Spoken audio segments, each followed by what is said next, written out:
یہ آخری عشرے میں آدمی جو ہے اللہ کی چوکھٹ پر ہی جا کر بیٹھ جائے، اپنے معمولات کو توڑے۔ اعتکاف کی روح یہ ہے کہ یہ جو ہمارے معمولات ہوتے ہیں، روٹین، یہ بھی غفلت پیدا کر دیتے ہیں۔ ایک عادت بن گئی، صبح اٹھتے یہ کرنا، پھر یہ کرنا، پھر دفتر جانا، پھر آنا، پھر یہ، اس کے اندر پھر وہ آدمی کوئی جاگتا ہی نہیں، ہوش میں آتا ہی نہیں۔ وہ گویا کہ ایک مدہوش سا ہے اور ایک وہ اپنا سائیکل چل رہا ہے خود بخود۔ اس سائیکل کو توڑو، جیسے 5 دفعہ وہ سائیکل توڑتے ہو نماز کے لیے۔ آؤ یہاں آؤ، آؤ سجدے میں گرے، لوح جبین تازہ کریں، یاد کرو اللہ کو دوبارہ، اپنا عہد استوار کرو دوبارہ، ایاک نعبد و ایاک نستعین۔ اسی طرح سال میں ذرا یہ 9-10 دن بھی ایک دفعہ توڑو اپنے روٹین کو، جاؤ وہاں ڈیرا لگا لو مسجد کے اندر اللہ کے در پر، سوائے جو ناگزیر ہوائج انسانیاں ہیں، پیشاب وغیرہ کے لیے جانا ہے باہر، جاؤ وضو کرو پھر آ کے بیٹھ جاؤ۔ محض فرحت حاصل کرنے کے لیے نہانے کی اجازت بھی نہیں ہے۔ غسل واجب ہو گیا ہو تو نہاؤ، ورنہ پھر یہ کہ ہیلے بتاتے ہیں ہمارے علماء کہ وضو کی نیت سے جاؤ غسل کر کے آ جاؤ، اس لیے کہ معلوم ہے کہ آج آدمی کی جو عادت بن گئی ہوئی ہے روزانہ نہ نہائیں تو طبیعت پہ کسل رہتا ہے۔ لیکن اسی کو تو توڑنا ہے، اسی روٹین کو تو توڑنا ہے، اصل میں اجازت نہیں ہے، اصلاً اجازت نہیں ہے۔ آپ جو ہے جو بھی ناگزیر، ہاں اگر آپ کو فرض کیجئے کوئی ایسی شکل ہو گئی ہے، رات کو آخر سوئے تو ہے، سونے میں بدخوابی ہو گئی ہے، نہانا ہے تو جاؤ نہاؤ، ٹھیک ہے، غسل واجب ہے نہاؤ، اور یہ کہ پیشاب کی بہانے کی حاجت ہے جاؤ پوری کرو، وضو کرو، واپس آ کے بیٹھو، چاہے یہاں سو، یہاں ذکر کرو، یاد کرو، جو کرو کرو یہاں پہ، لیکن اور اس میں بھی خاموشی۔ وہاں ہمارے یہاں آج کل اس کے اندر بھی بڑے لمبے لمبے چوڑے پروگرام شروع کر دیتے ہیں، لوگ بیٹھے ہیں گپ بازی کر رہے ہیں۔ میں نے خود میدان عرفات میں لوگوں کو تاش کھیلتے دیکھا ہے، تاش عرفات میں۔ میں نے سنا یہاں پر اعتکاف میں تاش کھیلے جاتے۔ آپ بالکل نوجوان چھوکرے، فضیلت سنی اعتکاف کی، ویسے بھی گھر سے بھاگنے کو وہ جی چاہتا ہی ہے، کچھ دنوں کے لیے نکلے اس گھر سے، مسجد میں آ کے بیٹھ گئے، وہاں پہ گپے بھی ہو رہی ہے، لطیفہ بازی بھی ہو رہی ہے، تاش بھی کھیلے جاتے،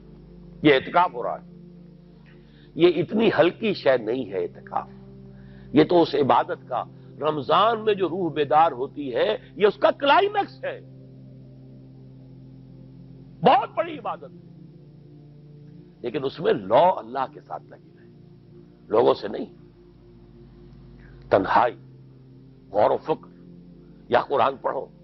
ذکر کرو، نوافل پڑھو، یا سوچو کچھ،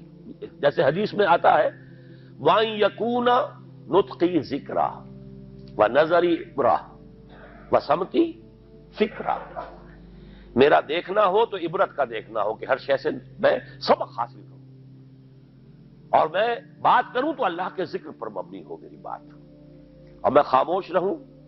وَسَمْتِي فِكْرًا، غور و فکر، تفکر و اعتبار، جو حضور جا کر غار حرا میں کیا کرتے تھے وہ اعتکاف تھا حضور کا، مکی دور کا اعتکاف، تنہا بیٹھنا۔ اور یہ روایت مجھے بعد میں معلوم ہوا کہ یہ بنو ہاشم میں یہ روایت تھی، حضور کے دادا بھی جا کر وہاں پر غار حرا میں بیٹھا کرتے تھے، یہ ان کی ایک خاندانی روایت چلی آ رہی تھی، یہ جگہ تھی، اور وہ جگہ ایسی ہے عجیب سی، اب تو خیر بڑی بڑی عمارتیں حائل ہو گئی ہیں، ورنہ میں نے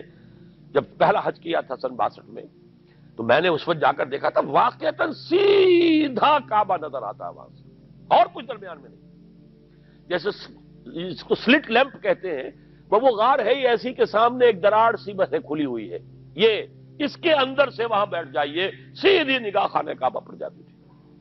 تو کعبے کا مراقبہ بھی کیا جا سکتا تھا وہاں بیٹھ کر، دیکھنا کعبے کو دیکھنا عبادت ہے، اور پھر اس یکسوئی کے ساتھ کوئی نہیں، کعبے میں ہے تو نہ معلوم کیا کچھ اور ہو رہا ہے، لیکن یہ کہ وہاں تو آپ بیٹھے ہوئے، وہ اعتکاف، یہی اعتکاف حضرت موسیٰ نے کیا تھا 40 دن کا، تب تورات ملی تھی، یہی 40 دن کا روزہ کیا رکھا تھا، یہ اگرچہ قرآن میں مذکور نہیں ہے، حضرت موسیٰ کا تو قرآن میں مذکور ہے، حضرت عیسیٰ کا انجیل میں مذکور ہے، 40 روز کا روزہ اور اعتکاف پہاڑوں میں کیا جاتا، تب انجیل ملی، یہی اعتکاف تھا جو حضور کر رہے تھے غار حرا میں، تب قرآن، اقرا بسم ربک الذی خلق، خلق الانسان من علق، یہ تو اس کا ایک عکس، اس کی ایک جھلک ہونی چاہیے۔ میں نے روح اعتکاف پر بھی ایک زمانے میں ایک تقریر کی تھی، میں نے دیکھا چھپی ہوئی تھی، اب پتہ نہیں کہیں اویلیبل ہے یا نہیں، ایک علیحدہ کتابچے کی شکل میں بھی تھی، ویسے عظمت سیام و قیام رمضان مبارک پر بھی میرا کتابچہ ہے، عظمت صوم، جس میں کہ پھر میں نے یہ انسان کے 2 وجود اس کے بارے میں بھی خاصی وضاحت کے ساتھ گفتگو کی ہے، وہ بھی میرا کتاب چاہے شاید باہر اس پہ ہوں گے۔ تو فرمایا جب تم اعتکاف میں ہو تو ان کے ساتھ مباشرت نہیں کر سکتے۔ تلک حدود اللہ ہے، یہ اللہ کی حدود ہیں، فلا تقربوہا، ان کے قریب مت جانا۔ قرآن مجید میں حدود اللہ کے لیے یا تو آتا ہے فلا تعتدوہا، یہ اعتداء کہتے ہیں کسی حد کو کراس کر جانا، تجاوز کرنا، اور جہاں زیادہ احتیاط کی بات ہے وہاں فلا تقربوہا، آخری حد کے قریب تک نہ چلے جانا، مبادا کہیں غلطی سے قدم جو ہے ادھر پڑ جائے۔ جیسے حضور نے حدیث کے اندر بیان فرمایا الا لکل ملک حمل، ہر بادشاہ کی ایک محفوظ چراگاہ ہوا کرتی تھی، اسی کے جانور اس میں چریں گے، کوئی رعیت میں سے کسی کی بھیڑ بکری، کسی کا کوئی جو ہے گھوڑا وہاں نہیں آ سکتا۔ اب اگر کسی کا گھوڑا یا کسی کی بھیڑ بکری چلی گئی، وہ مجرم ہو گیا، پکڑا جائے گا، گردن ماری جائے گی۔ تو حضور نے فرمایا کہ اللہ کی بھی ایک محفوظ چراگاہ ہے، اللہ کی حما کیا ہے؟ محارمہ، جو چیزیں اس نے تم پر حرام کر دی، ان کے قریب نہ جانا۔ تو دیکھو اگر کوئی چرواہا اپنی بھیڑوں بکریوں کو بالکل آخری حد تک لے جائے گا، اس بادشاہ کی جو وہ حد ہے، تو اندیشہ ہے کہ بھیڑیں بکریاں کہیں ایک چھلانگ لگائے اور بادشاہ کی چراگاہ میں داخل ہو جائے، لہذا ذرا فاصلے پر رہا کرو۔ یہ ہے آخری حد تک نہ جاؤ بلکہ کچھ فاصلے پر رہو۔ فلا تقربوہا، یہ اللہ کی حدود ہے تو ان کے قریب مت پھٹکو۔ کذالک یبین اللہ لکم آیاتہ للناس لعلہم یتقون، اسی طرح اللہ تعالی اپنی آیات لوگوں کے لیے واضح کر رہا ہے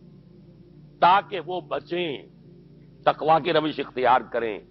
حدود الہی کا احترام کریں، اس میں کہیں تجاوز تو دور رہا، اس کے قریب بھی نہ آئے۔